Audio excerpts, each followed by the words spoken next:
Next chapter, before August. I honestly don't remember my life before August came into it. I look at pictures of me as a baby, and I see Mom and Dad smiling so happily holding me. I can't believe how much younger they looked back then. Dad was this hipster dude and Mom was this cute Brazilian fashionista. There's one shot of me at my 3rd birthday. Dad's right behind me while Mom's holding the cake with 3 lit candles. And in back of us are Tata and Papa, Grans, Uncle Ben, Aunt Kate and Uncle Poe. Everyone's looking at me and I'm looking at the cake. You can see in that picture how I really was the first child, first grandchild, first niece. I don't remember what it felt like, of course, but I can see it plain as can be in the pictures. I don't remember the day they brought August home from the hospital. I don't remember what I said or did or felt when I saw him for the first time, though everyone has a story about it. Apparently I just looked at him for a long time without saying anything at all, and then finally I said, "It doesn't look like Lily."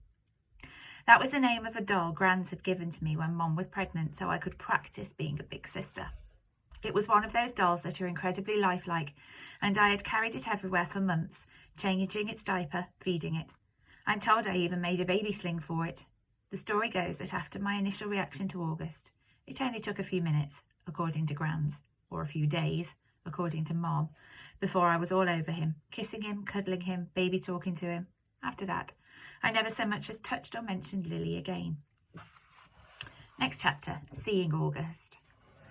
I never used to see August the way other people saw him.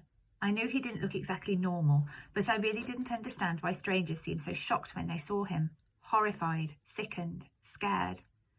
There are so many words I can use to describe the looks on people's faces, and for a long time I didn't get it. I'd just get mad.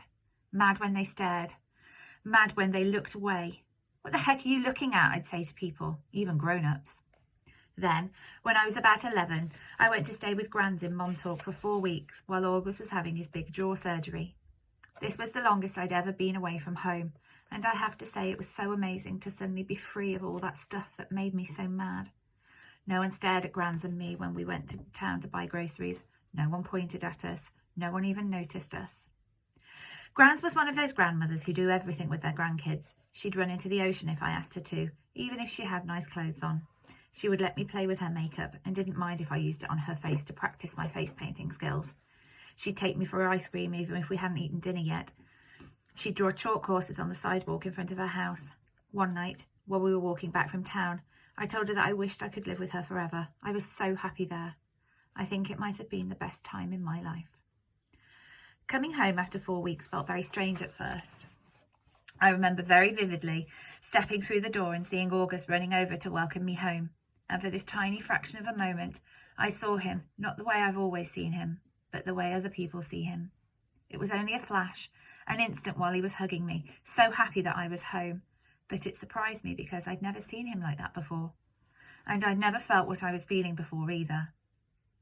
A feeling I hated myself for having the moment I had it. But as he was kissing me with all his heart, all I could see was the drool coming down his chin. And suddenly, there it was, like all those people who would stare or look away. Horrified, sickened, scared.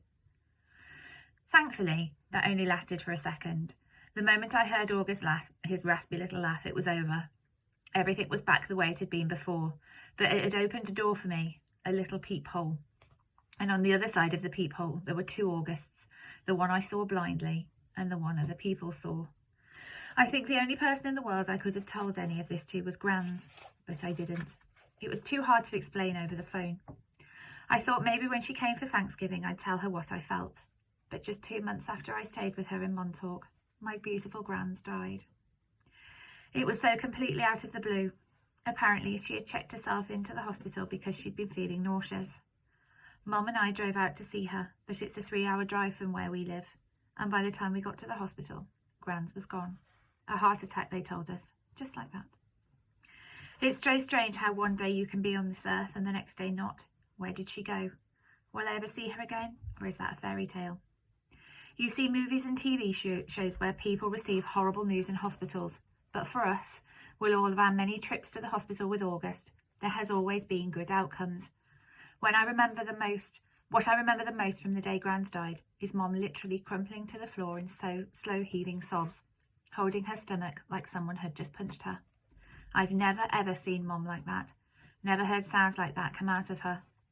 Even through all of August's surgeries, Mom always put on a brave face. On my last day in Montauk, Gran and I had watched the sunset on the beach. We had taken a blanket to sit on, but it had gotten chilly, so we wrapped it around us and cuddled and talked until there wasn't even a sliver of sun left over the ocean. And then Gran's told me she had a secret to tell me. She loved me more than anyone else in the world. Even August, I had asked. She smiled and stroked my hair, like she was thinking about what to say. I love Augie very, very much, she said softly. I can still remember her Portuguese accent, the way she rolled her R's. But he has many angels looking out for him already, Via. And I want you to know that you have me looking out for you, okay, menina querida? I want you to know that you are number one for me. You are my... She looked out at the ocean and spread her hands out like she was trying to smooth out the waves. You are my everything. You understand me, Via. Tu es mi todo. I understood her. And I knew why she said it was a secret. Grandmothers aren't supposed to have favourites. Everyone knows that. But after she died, I held on to that secret and let it cover me like a blanket.